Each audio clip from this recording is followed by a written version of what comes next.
What's up, everybody? I hope everybody's doing well. Make sure you hit the like button, subscribe, share, all that kind of stuff. All right, so I want to delve into it here. Just the other day, I was having a conversation with my son, ironically, little son. He listens to these. So, we were talking about love of self, how we view ourselves, things along those lines. And I brought up, that African Americans are not the only ones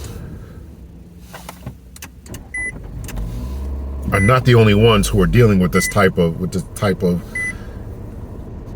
issues of self-esteem, right? Culturally, right?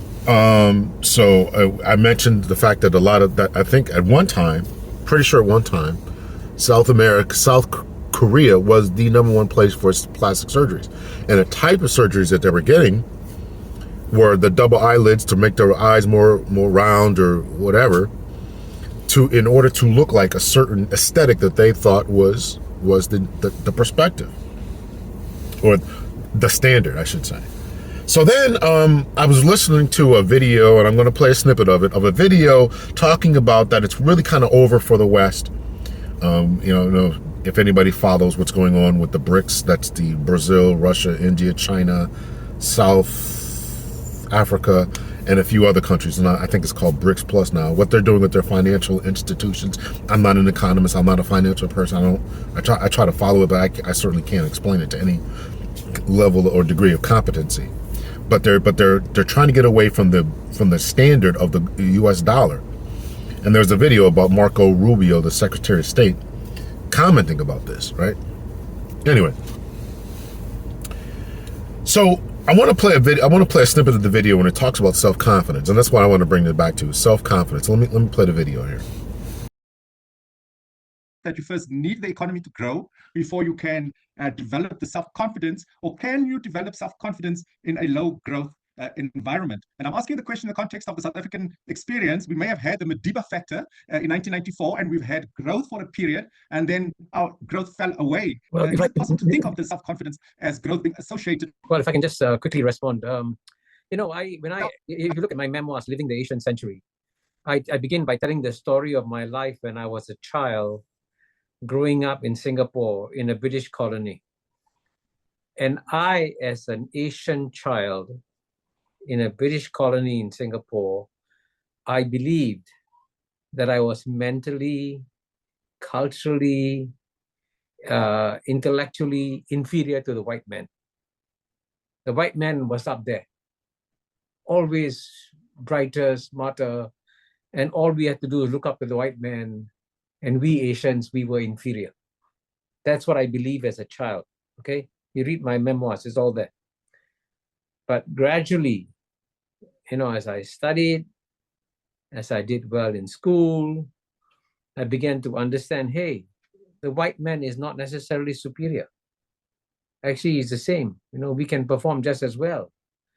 And I can tell you subsequently, after Singapore began to succeed and did very well in economic development, and certainly after Singapore did much better than the United Kingdom, in economic development, I asked myself, why is it as a child I believe that these English people were superior to me? Why? But you see, you have to live through the experience.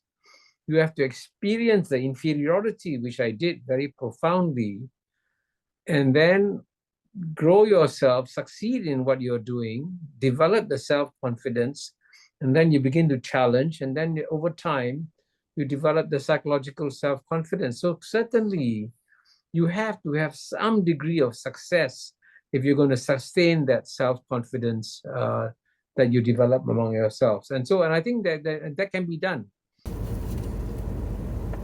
All right, so now we see from this video here, and this is the second or third time. If you watch the full, I think it's like a 41 minute video. If you watch the full context of the presentation that's being given, they're talking about from an African perspective and an Asian perspective, Asian being Indian as well as the China. I don't think there's a Chinese person on the panel, but they're talking about the rise of China, them being quote unquote the next superpower, in all that, and what that means for U.S.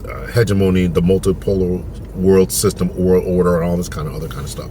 And what does that mean for India as China goes up? What does that mean for India, and what does that mean for Africa? What does that mean? But it's the second or third time in the video, if you watch it, that they're talking about self-confidence. We have a self-confidence issue as African people living in other places. African people living in other places being colonized, whether you've been colonized or whether you have suffered from some form of African enslavement. That's America, that's the Caribbean, and Brazil in particular, right? Or the continent was colonized, all except for like 2 countries or something like that.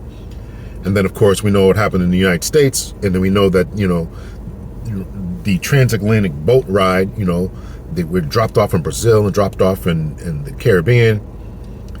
To the Dominican people out there that may watch this, yes, you have African blood in you. And the U.S., right, we know what it is, right? We know what it is. So in that system, it was required that African people be put down and made to be kept low. Our intelligence was challenged.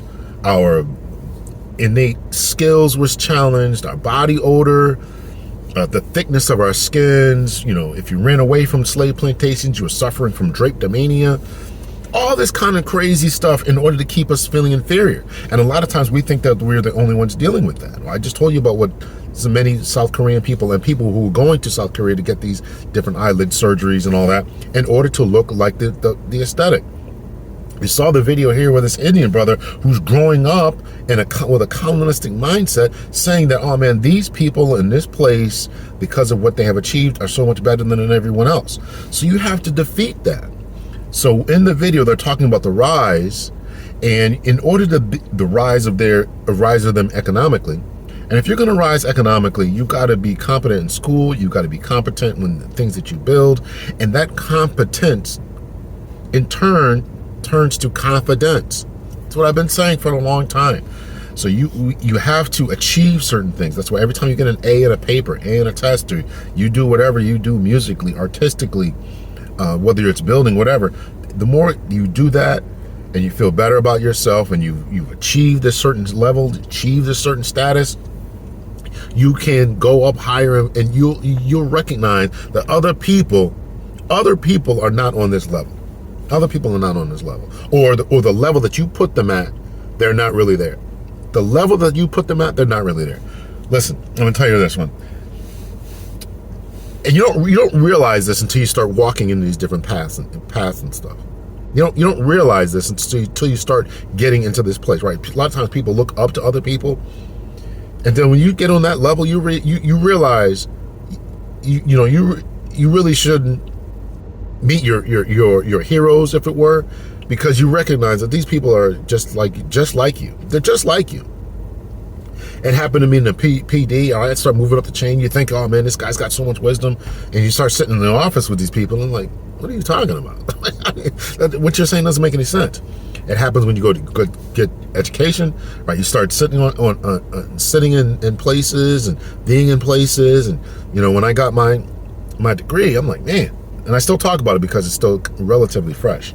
That's why I kind of bring it up a lot. Like, I got this degree, right? And I go to different meetings, I go to different people, and I recognize, right, you're sitting in a room with other PhDs, and you recognize these people really aren't all that bright, right? That they may know their subject matter, but overall, I'm not. A lot of times, I'm not impressed.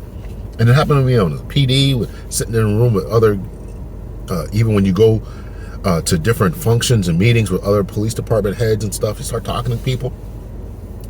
All these people really aren't that bright, So you stop being impressed by people. That's what this guy is saying. That's what this Indian brother was saying, is that you start accomplishing some things, and you start sitting in universities and going to these lectures and start having conversations. Your competence is going up, and you wrote this paper and you did this and you've got this skill, and you start talking to somebody. You start becoming less impressed with them.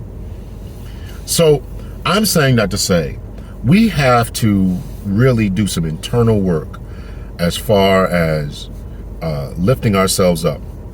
Conversation with Dr. Diane Stewart just the other day. If you haven't watched that recent video with her that I did, the live video, great conversation.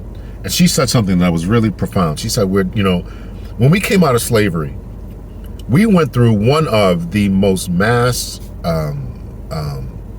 education campaigns of all time, right? Other cultures have done it too, right? The Russians did it when they tried to improve themselves. Chinese did it and are still doing it to some degree. Right, educating their population, right, bringing them from the dark ages, bringing them from serfdom, from agricultural communities up into this certain place. And coincidentally, that's why the women think that they deserve something better, because my grandfather was hold the fields and all this kind of stuff, and was a pig farmer or whatever, and I don't got to do that anymore. So I want some guy who's making this much money. That's where it comes from. That's where this craziness comes from. Then again, if you meet these ladies, you realize you ain't worth all that. The better a guy does, the better anyone does. That they're going to think more of themselves and think that they deserve more. So, are you more? Are you more? So, man, I completely went off on a tangent there. I forgot what I was saying. But anyway, so this is where a lot of this comes from. Is just this idea that you think you're doing better and you deserve more. So what you have, we are. Oh, here's what I start to say. The education campaign that the Africans had gone through really kind of elevated us to a certain place, and this elevation to a certain place is unfortunately not continuing. Now, there are certainly a lot more Black people in the United States who are getting their bachelor's in any other advanced degrees, as well as opening up businesses, as well as entrepreneurships and things along those lines. And we should celebrate all of that. It's not just about formal education. But what Diane Stewart said is that we're still not reading a lot of literature. We're still dealing with a lot of trauma, and we're not reading self-improvement books, psychological literature, and we're not reading all that type of stuff. And that is keeping us in this mentally, I'm saying this now, that is the lack of us in mass consuming this type of material, whether you're listening to it through podcasts, audiobooks, or whether you're physically reading it. It is still keeping us in this place of a mental block that is keeping us from collectively moving forward. And as the Indian brother was saying, if we can defeat this mindset of those people are so much better than us, then we can get a long way. The reason that we buy the fancy cars, the reason that we buy the fancy clothes and Italian clothes and French clothes and all these other name brand stuff and put names on our backs by people who don't look like us is because we're dealing with an inferiority complex. If you read, I think it's Booker T. Washington's Up from Slavery, you recognize that the people in his time were doing all that, keeping little silver spoons and little clocks that didn't work and all that, because you wanted to have something. And that is we're still trying to emulate that today. It's through our cars, it's through Birkin bags and vacations and the clothes that we put on our backs and all this kind of stuff, by people who had numerous times has said that we didn't make this for them, we don't care about them, this is not for them. Yet we drive the cultural societal norm. It's not France, it's none of that. It's us. We say it's cool, it's cool. If we say it's cool, it's cool. Look at how many, if you watch Instagram, and mine is just full of just still people making Kendrick Lamar Super Bowl dances and memes. Still. It's crazy. We say it's cool, it's cool. And if we can ever adopt that, number one, understand that, number one, and number two, we monetize it, own it, copyright it, do what we have to do in order to get to that place, we'll be unstoppable. But first we have to understand it, and we have to break free the mental bonds. I always say I don't want to keep going here, but the reason I talk about the hair, the makeup, and the nails, in particular the hair for ladies, is because we don't care about, it's not about a wig. It's the type of wig. Okay, you got something going on with your hair, but maybe you don't feel like doing it today. We get that. But do you have to put on a blonde wig? Do you have to put on this that is straight hair and it is trying to, it seems to us, negating our natural inherent beauty? That's what the issue is with that. So